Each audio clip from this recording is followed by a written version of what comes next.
নারী ও মানুষ, নর ও মানুষ, সৃষ্টি মহান স্রষ্টার।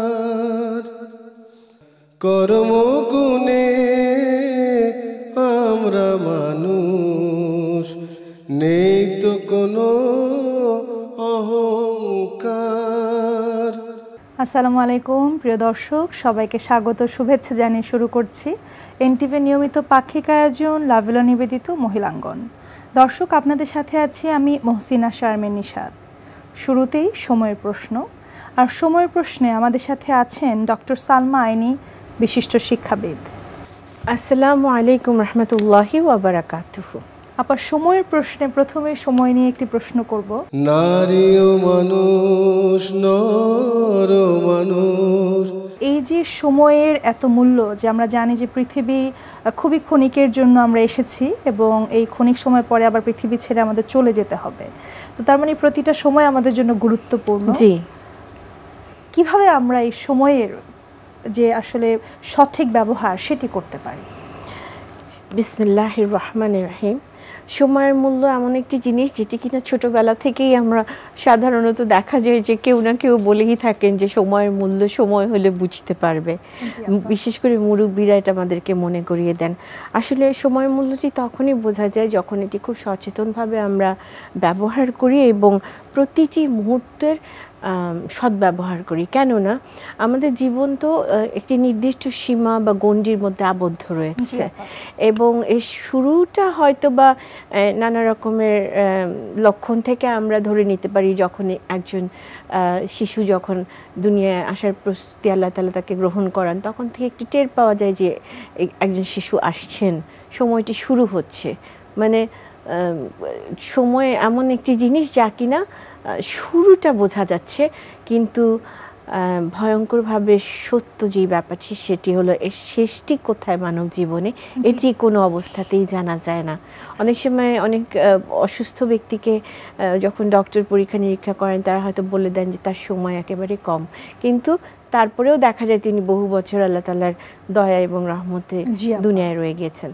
সময় সদ্ব্যবহার করাটা হচ্ছে জরুরি, কেননা আমাদেরকে একটি মিশন দিয়ে পাঠানো হয়েছে এবং সেটি হচ্ছে আল্লাহ সুবহানাহু ওয়া তাআলার ইবাদত করা। এটি একমাত্র কাজ একজন মানুষের। এখন সেই ইবাদত বলতে নিঃশ্বাস প্রশ্বাস নেওয়া থেকে শুরু করে একেবারে প্রতিটি দৈনন্দিন জীবনের প্রতিটি ছোট্ট কাজকেও আমরা আমাদের সেই ইবাদতের ভেতরে নিয়ে আসতে পারি, শুধুমাত্র হুকুম আহকামগুলো মেনে চললে বা আল্লাহ যেভাবে বলেছেন সেভাবে চললেই কিন্তু সেটি ইবাদতের অংশ হয়ে যায়। এবং প্রতিদিন যদি আমরা আমাদের দিকে তাকাই যে আমার আজকের দিনটি আমি কী কী কাজ করতে যাচ্ছি, কেন করতে যাচ্ছি এবং এটি সম্পাদন আমি করলে আমার আখিরাতের কী লাভ হচ্ছে, এটিকে যদি আমরা মাথার মধ্যে রেখে আমাদের সময়কে কম্পার্টমেন্টালাইজ করে নিই, তার মানে হচ্ছে একটু বিভাজন করে নিই যে এই কাজটির পেছনে আমি এই সময়টুকু দেব এবং আল্লাহ তাআলাকে সন্তুষ্ট করার জন্য আমার কাজটি করতে হবে, তাহলে বোঝা যাবে যে আমি সময়ের মূল্য সঠিকভাবে দেওয়ার চেষ্টা করছি। এবং যে কোনো গর্হিত কাজ থেকে আমি যদি ভালো কাজ জেনে শুনে আজকে নাও করতে পারি, মন্দ কাজটি থেকে দূরে থাকলে আমার ভালো কাজ করা হয়েছে। আপা, ঠিক আপনি যেটি বলছিলেন যে যে কোনো কাজে যদি আমরা আল্লাহ তাআলার নাম নিয়ে শুরু করি এবং ঠিক সঠিক উপায়ে করি, সেটি কিন্তু ইবাদা হয়ে যাচ্ছে। তো সেই জায়গা থেকে আপা, আমরা যারা বাবা মা রয়েছে, আমরা কিন্তু সকলেই সন্তানদের পড়াশোনার ব্যাপারে খুব সচেতন। কিন্তু এই যে প্রতিটি কাজে শুরু করার আগে কি দোয়া পড়তে হবে, খাওয়ার আগে কি দোয়া পড়তে হবে, ঘুমানোর আগে দোয়া, গোসলের দোয়া, এই বিষয়গুলোর ব্যাপারে আমরা আসলে আরেকটু কিভাবে সচেতন হতে পারি? এটি তো একেবারে ছোটবেলা থেকে আমি যেটি সবসময় বলতে শুধু পছন্দ করি তাই নয়, যেটি আমার নিজের মানুষ হিসেবে আমি যেটি বুঝতে পেরেছি সেটি হচ্ছে একদম ছোটবেলা থেকে সন্তানকে যদি আমরা আল্লাহ সুবহানাহু ওয়া তাআলার প্রতি ভালোবাসা এবং তার প্রতি মায়া, তার প্রতি আমাদের অন্তরের অন্তঃস্থল থেকে একটি অনুভূতি বাচ্চাটির ভেতরে প্রথিত করে দিতে পারি, তাহলে সেই বাচ্চা ধীরে ধীরে সব কিছুই শিখে ফেলতে আগ্রহী হবেন। তাতে করে হবে কি, ঠিক তোমাকে ডুজ অ্যান্ড ডোন্টসগুলো যে খুব শক্তভাবে তাকে বোঝাতে হবে তা নয়, কিন্তু আল্লাহ তাআলা খুশি হবেন, আল্লাহ তাআলা তোমাকে ভালোবাসবেন, তুমি আল্লাহ তাআলাকে ভালোবাসবে, এভাবে বললে দেখা যাবে তাহলে কি হচ্ছে, যখন আমরা কোনো খাবার খাবো, খাবার আগে বা একটি কাজ শুরু করার আগে আমরা বিসমিল্লাহির রহমানির রাহিম বলবো। এই ছোট্ট একটুখানি যদি তাকে শিখিয়ে দেওয়া যায় এবং অর্থ শিখিয়ে দেওয়া যায় সেই সাথে যে কি বললাম আমি, তাহলে কি হবে, তা যেহেতু আমাদের মাতৃভাষা বাংলা, আমরা বাংলাতেও যদি তিনি মানে সে শিশু উনি যদি এটি বুঝে নিতে পারেন যে আমি কি বলেছি, তাহলে এই দোয়া দরুদ বলি ধীরে ধীরে বড় হতে হতে খাবার পরে আলহামদুলিল্লাহ বলবো, তারপরে আমার খাবার ভালো না লাগলেও আলহামদুলিল্লাহ বলবো, ভালো লাগলেও বলবো, কোনো কিছু চাইতে গেলে আল্লাহ তাআলার কাছে চাইবো। এভাবে ছোট ছোট ছোট ছোট দৈনন্দিন জীবনে ঘুমোতে যাওয়ার আগের দোয়া, কি বললে আমি রাতে ভয় পাবো না, রাতে কোনো খারাপ স্বপ্ন দেখবো না, কারণ অনেক সময় বাবুরা ভয় পান, রাতে জেগে ওঠেন। তো তাদেরকে এগুলো যদি ছোট করে একদম শিশুকাল থেকে ছোট্ট ছোট্ট করে বুঝিয়ে দেওয়া যায়, আল্লাহ তাআলার নাম শিখিয়ে দেওয়া যায়, নবী সাল্লাল্লাহু আলাইহি ওয়াসাল্লামের গল্প বলা যায়, তাহলে তাদের এই যে ধীরে ধীরে অভ্যেসে পরিণত হয়ে যাবে, নতুন নতুন দোয়া শিখে নেবার আগ্রহ তাদের মধ্যে তৈরি হবে। অবশ্যই আপা, এটি তো গেল ছোট যারা আছে তাদের ব্যাপারে। আপা অনেক ক্ষেত্রে দেখা যায় যারা বড় হয়েছেন কোনো না কোনো কারণে তাদের কোরআনটা আসলে শেখা হয়ে ওঠেনি, তারা হয়তো অনেক জ্ঞানী, সব কিছুই পড়তে পারেন, কয়েকটি ভাষা জানেন, কিন্তু কোরআনটা তারা অ্যারাবিক ল্যাঙ্গুয়েজটা জানেনি এবং তারা এখন বড় হওয়ার পরে আসলে এটি শিখতে লজ্জা বোধ করছে। এ ব্যাপারে আপা আপনি কি বলেন? লজ্জা পাওয়ার একেবারে কিছুই নাই, কারণ আল্লাহ সুবহানাহু ওয়া তাআলা এত বেশি পছন্দ করেন যে কোরআন তেলাওয়াতকারীকে, এবং এত বেশি উৎসাহ দেওয়া হয়েছে যে প্রথম জ্ঞানই হচ্ছে কোরআন এবং হাদিস শরীফের জ্ঞান। তো আমার ভালো লাগা এবং ভালোবাসা থেকে যে কোনো সময় বয়স যাই হোক না কেন, আমরা তো এমনও, আমরা ইন্টারনেটেই তো কত খবর পাই যে 80+ হয়ে গিয়েছেন, তিনিও দেখা যাচ্ছে একটু একটু করে কোরআন শরীফ মুখস্থই করে ফেলেছেন, হাফিজা হয়ে গিয়েছেন, এমন খবরও পাওয়া যায়, বা হাফেজ হয়ে গিয়েছেন।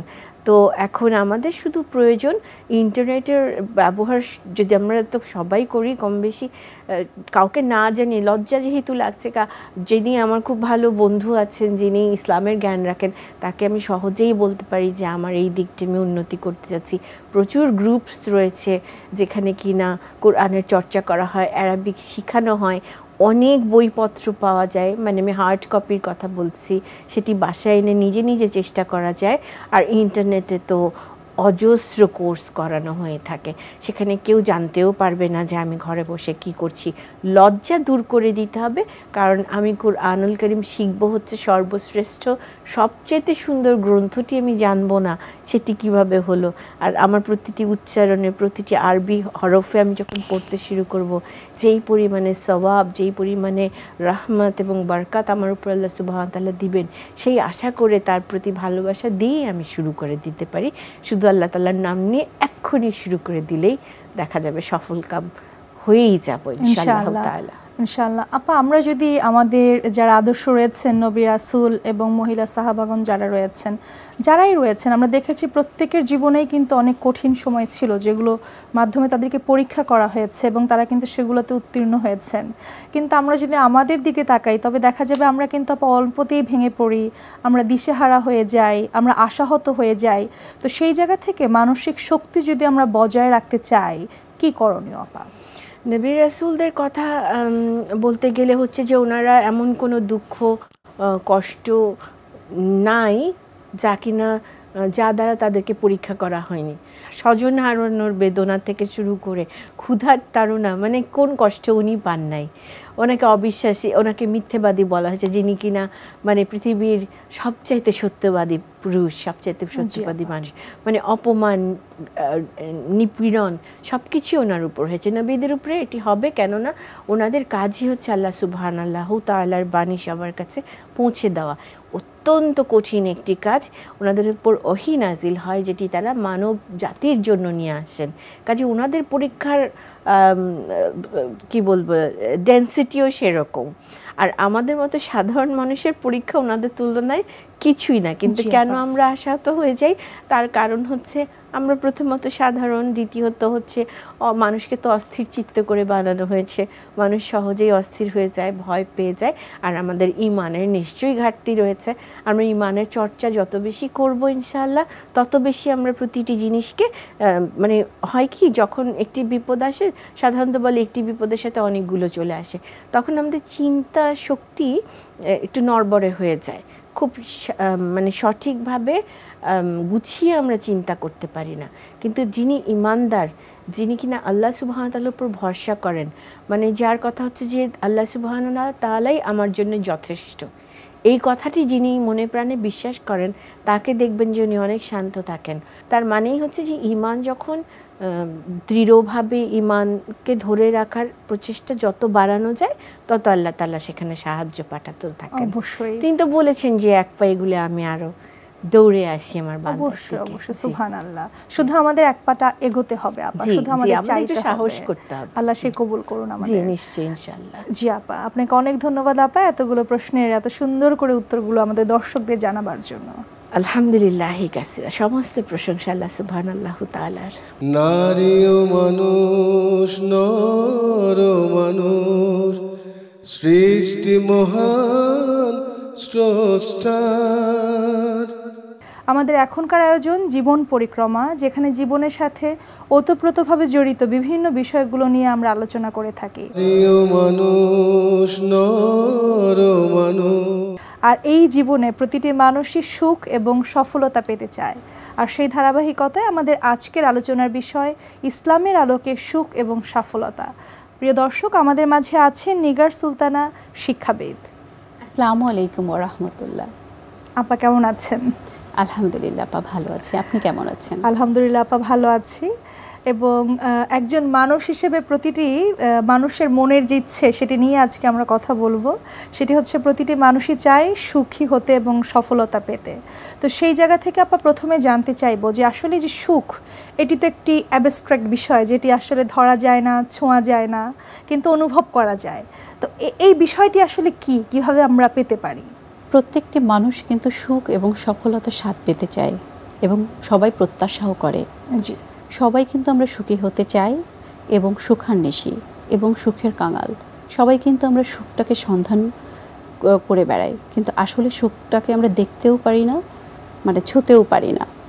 এখানে মানুষের সুখী হতে হলে আমাদের আসলে কি করণীয়? সুখী হতে হলে এখানে আমাদের মানুষের চাহিদা কিন্তু অসীম, কিন্তু মহান আল্লাহ রাব্বুল আলামিন আমাদের যে সময় দিয়েছে, সম্পদ দিয়েছে, সেটা কিন্তু সীমিত আকারে দিয়েছেন। তো এই দুনিয়া তো সব কিছু পাওয়ার জায়গা না, সব কিছু পাওয়ার জায়গা হচ্ছে পরকাল। কেউ যদি সুখী হতে চায় তাকে অল্পতে তুষ্ট থাকতে হবে। এই সম্পর্কে ইবনে সাদ আবি ওয়াক্কাস তার ছেলেকে বলেছেন, শোনো বাবা, যখন তুমি কোনো কিছু খোঁজ করবে অল্প তুষ্টি নিয়ে খোঁজ করবে, আর যদি তুমি বেশি তুষ্টি নিয়ে খোঁজ করো তাহলে তুমি কোনো কিছুই সফল হবে না। এবার ঠিক এর সাথে যে সংশ্লিষ্ট বিষয়টি সফলতা, তো এই সফলতা বিষয়টি পাবার উপায় কি আপা? সফলতা পেতে হলে অবশ্যই এটা আল্লাহর পক্ষ থেকে আসতে হবে। মহান আল্লাহ রাব্বুল আলামিন যাকে সফল করবেন তিনিই কিন্তু সফল হবেন। কিন্তু সফল হতে হলে আমাদের তো নিশ্চয়ই কিছু না কিছু করতে হবে, এবং কি কাজগুলো করলে আমরা সফল হতে পারি, সেই কাজ যদি আমরা না করি তাহলে সবসময় কিন্তু ব্যর্থ হব। এবং আমাদের নবীর সুন্নাহ এবং আল্লাহর নির্দেশ মতো কাজ করলে ইনশাল্লাহ আমরা আমাদের জীবনে সফলতা খুঁজে পাবো। অবশ্যই আপা। এবং যদি নারীদের ক্ষেত্রে আমরা যদি একটু তাকাই, যে আমাদের যারা নারী উদাহরণ রয়েছেন, আমাদের আদর্শ খাদিজা রাদিয়াল্লাহু আনহা, দেখা যাবে আপা এত সম্পদের মালিক ছিলেন, উনি কিন্তু সম্পত্তি দান করে সেখানেই সুখী ছিলেন। তো এই যে সুখের যে চিন্তাগুলো, এবং আমরা যে এক একজন এক একভাবে আসলে সুখটাকে খুঁজে পাই না, এটির আসলে কারণ আপনার কাছে কি মনে হয়? এর কারণ হচ্ছে আপা, আমরা হচ্ছে আত্মকেন্দ্রিক, কোনো কিছু স্যাক্রিফাইস করতে জানি না, কাউকে উপকার করতেও মানে পারি না, সেভাবে মন চায় না, এর জন্য সুখ খুঁজে পাই না। আপনি অন্য কারোর একটা তুচ্ছ উপকার করেন, জনকল্যাণের জন্য কাজ করেন, সামান্য কাজে মনে যে একটা শান্তি প্রবাহিত হবে, সেটাই কিন্তু সুখের ছোঁয়া। এটাকে তো আমরা দেখতেও পারি না, ছুঁতেও পারি না। এটা মনে আপনার শান্তি আসবে, একটা প্রশান্তি যখন বয়ে আসবে, তখনই কিন্তু সুখের ধারা মনে বইবে। আপাত দৃষ্টিতে মনে হতে পারে যে যারা ধনী ব্যক্তি রয়েছেন তারা সুখী এবং যারা দরিদ্র ব্যক্তি তারা দুঃখী, এটিকে আপনি কিভাবে দেখছেন? এই সম্পর্কে আমাদের প্রিয় নবী হজরত মুহাম্মদ সাল্লাল্লাহু আলাইহি সাল্লাম বলেছেন, তার সাহাবী হজরত আবু যর রাদিয়াল্লাহু আনহু কে বলেছেন যে, আবু যর, তুমি ধনী এবং দারিদ্র্যের সংজ্ঞা বলতে কি বুঝো? তখন আবু যর উত্তর দেন যে, ধনী বলতে যে অর্থ সম্পদে যে প্রাচুর্য ভরপুর সেই হচ্ছে ধনী, আর অর্থ সম্পদে যে ভরপুর না তিনিই হচ্ছেন দারিদ্র। তখন আমার প্রিয় নবী হজরত মুহাম্মদ সাল্লাল্লাহু আলাইহি সাল্লাম বলেন, আবু যর, না, মনের সচ্ছলতাই হচ্ছে ধনী এবং মনের অসচ্ছলতাই হচ্ছে দারিদ্র। অনেক অর্থ সম্পদ উপার্জনে তোমাকে দাম্ভিক এবং অহংকারী করে তুলবে এবং আল্লাহর আহকাম থেকে তোমাকে দূরে সরিয়ে রাখবে এবং আমরা আল্লাহ থেকে দূরে সরে যাব এবং নবী কারিমের সুন্নাহ থেকেও দূরে সরে যাব। অবশ্যই আপা, এবং এর জন্যই বোধহয় বলা হয়েছে, যেহেতু আবু বকর রাদিয়াল্লাহু আনহু ওনার সম্পত্তি কিন্তু অল্প ছিল, ওমর রাদিয়াল্লাহু আনহুর সম্পত্তি অনেক বেশি ছিল। সো দানের দিক থেকে যখন আবু বকর রাদিয়াল্লাহু আনহু অল্প দান করেছেন, তার যতটুকু ছিল তার মধ্যে সর্বোচ্চ বেশি। সো ওনাকেই কিন্তু আপা মানসিকভাবে বা মনের দিক থেকে বড় ধনী বলা হতো আসলে। মহান আল্লাহ তাআলা আমাদের এগুলো বুঝবার তৌফিক দান করুন। আমিন। আপা, এবার যদি আসি যে আমরা সকলেই যে এত সুখের কাঙাল, আসলে সুখ কেন আমাদের এত বেশি প্রয়োজন? আসলে সুখটা কি, এটা আগে প্রথমে আমাদেরকে বুঝতে হবে। জি। এবং কোথা থেকে কি কাজ করলে আমরা সুখটা পেতে পারি। সুখটা কি মনের কোনো জীবনের ধারা, না আবেগ, না ইমেজ, এইগুলো আমাদের কিন্তু বুঝতে হবে। সুখ পেতে হলে সূরা ইয়াসিনের 36-55 নম্বর আয়াতে বলেছে, জান্নাতে আনন্দে মশগুল থাকো। এই থেকে কিন্তু মহান আল্লাহ রাব্বুল আলামিন পবিত্র কুরআনুল কারীমের কিন্তু আনন্দ এবং সুখের কথা অনেক জায়গায় উল্লেখ করেছেন। তো সুখী হতে হলে মহান আল্লাহর নির্দেশ অনুযায়ী আমাদের কাজগুলো করতে হবে, তাহলেই না সুখ পাবো। সুখ তো আল্লাহ প্রদত্ত। অবশ্যই আল্লাহ যদি আমাদের সুখী না করে তাহলে কিন্তু সুখী হব না। এবং কি কি কাজের মাধ্যমে সুখ পেতে পারি সেই কাজগুলো করলে ইনশাল্লাহ আমরা সুখ পাবো। অবশ্যই আপা, এবং আমরা জানি যে আমাদের ভিতরে যদি কষ্ট থাকে, আমরা কিন্তু নিজেরা সিজদায় গিয়ে মহান আল্লাহ তাআলার কাছে আমাদের মনের সকল কষ্ট কিন্তু ওনাকে প্রকাশ করতে পারি, ওনার সাথে আমরা কমিউনিকেট করতে পারি। আমরা জানি যে আপা আমাদের অনেকের অনেক অর্থ সম্পদ রয়েছে, কিন্তু আমরা যদি জাকাত দেই, আমরা যদি অন্যকে আসলে পাশে দাঁড়াই, সেখানে কিন্তু আমরা সুখ পেতে পারি। আপা, হজ যদি আমরা করি, আমাদের কিন্তু মানসিক শান্তি এবং সুখের ব্যাপারটা আমরা পেতে পারি। আপনি বলেছেন এরকম অনেক কিছু আছে আপা, আমরা অবশ্যই পেতে পারি। কিন্তু যদি একটু অন্যদিকে তাকাই, যে আপা যে অনেকের অনেক কিছু আছে, তারপরও তারা আসলে মানসিকভাবে তুষ্ট নন, সেক্ষেত্রে তো তাদের সুখী হবার কিন্তু কোনো উপায় নেই। তো তাদের ক্ষেত্রে আপা আসলে আপনার সাজেশনগুলো কি থাকবে? অল্পতে আমাদের সুখী হতে হবে। আপনার যা কিছু আছে তাই নিয়েই সুখী হতে হবে, যে আমার আছে আরও পেতে হবে, আমার আরও বাড়ি গাড়ি বানাতে হবে, অর্থ সম্পদ তৈরি করতে হবে। এগুলো না করে যদি মহান আল্লাহ রাব্বুল আলামিন আমার জন্য যতটুকু দিয়েছেন, যতটুকু রিজিক দিয়েছেন, যতটুকু অর্থ সম্পদ দিয়েছেন, তাতেই কিন্তু আমাদের পরিতুষ্ট থাকতে হবে। তাহলে ইনশাল্লাহ আমরা সুখী হব। এবং আমাদের অস্থির মনটাকে শান্ত করতে হবে। এই শান্ত করতে হলে কি করতে হবে? আল্লাহর ইবাদত করতে হবে, নবী রাসূলের সুন্নাহগুলো মানতে হবে, যখন সিজদায় পড়তে হবে। ইনশাআল্লাহ আমরা সুখী হতে পারবো এই কাজগুলো করলে। অবশ্যই আপা, আজকাল আরেকটি জিনিস দেখা যায় যে আল্লাহ তাআলা যতই আমাদেরকে দিচ্ছেন, কিন্তু যেহেতু বিভিন্ন সোশ্যাল মিডিয়া রয়েছে, তো সোশ্যাল মিডিয়া আমরা হয়তো অনেক ভালো ভালো জিনিসগুলো দেখি এবং নিজেদের জীবনের সাথে আসলে যখন তুলনা করি, নিজেদেরকে আমরা অসুখী করে ফেলি। তো এই ব্যাপারে আপা আপনি কি বলবেন? অসুখীটা আমরা কেন হচ্ছি? আমার কিছু আছে, সেটা আমার ভালো লাগছে না, মানে আমাকে আরও, আমার চাহিদা অনেক বেশি। তো চাহিদার পরিমাণ যদি বেশি হয় তাহলে তো আমরা সুখ পাবো না। মন তো সবসময় আপনার অস্থির হয়ে থাকবে। যখনই অস্থির হয়ে থাকবে, অবাঞ্ছিত যত চিন্তা ভাবনা আপনার মনে কিন্তু আসবে। এই অবাঞ্ছিত চিন্তাভাবনা আসলে তখন কিন্তু এটা ব্রেনের উপর একটা ইফেক্ট পড়ে, তখন তো আমরা সুখ পাবো না। সারাক্ষণ কিন্তু আমরা মানে আবল তাবল যে চিন্তা ভাবনাগুলো, এগুলো আমাদের অন্তরে মাথায় চলে আসবে।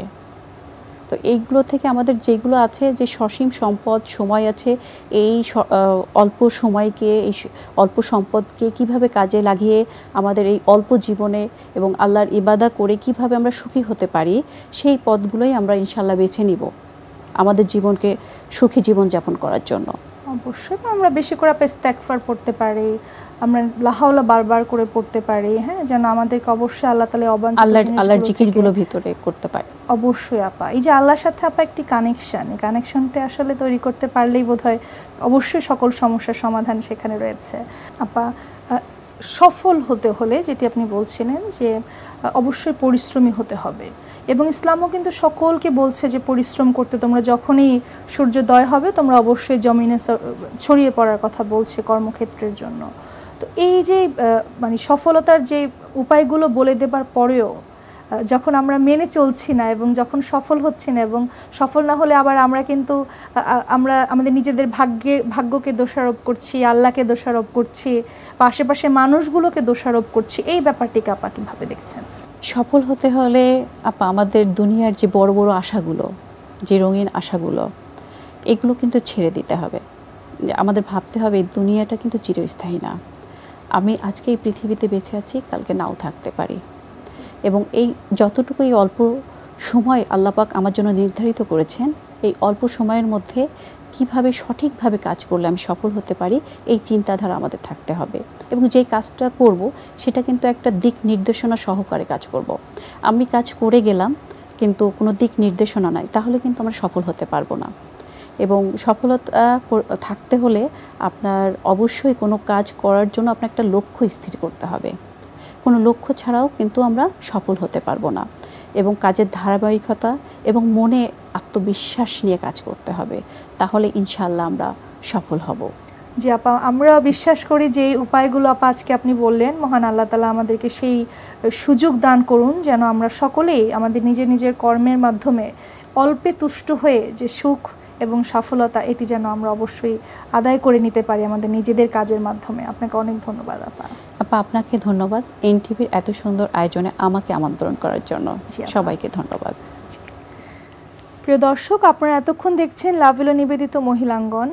দর্শক, পৃথিবীর যে কোনো প্রান্ত থেকে মহিলাঙ্গন দেখতে চাইলে আপনাদের ভিজিট করতে হবে এনটিভির ওয়েবসাইটে www.ntvvd.com। এছাড়াও আপনারা ভিজিট করতে পারেন এনটিভির ভেরিফাইড ফেসবুক পেজ এবং ইউটিউব চ্যানেলটিও। প্রিয় দর্শক, আপনারা আপনাদের মতামত, পরামর্শ কিংবা অভিমত আমাদেরকে চিঠি লিখে জানাতে পারেন এই ঠিকানায়। পরিচালক মহিলাঙ্গন, এনটিভি, বিএসইসি ভবন, 102 কাজী নজরুল ইসলাম এভিনিউ, কারওয়ান বাজার, ঢাকা 1215। দর্শক, আজকের মতো বিদায় নিচ্ছি। মহান আল্লাহ তাআলা আমাদের সুন্দর রাখুন, সুস্থ রাখুন। আসসালামু আলাইকুম।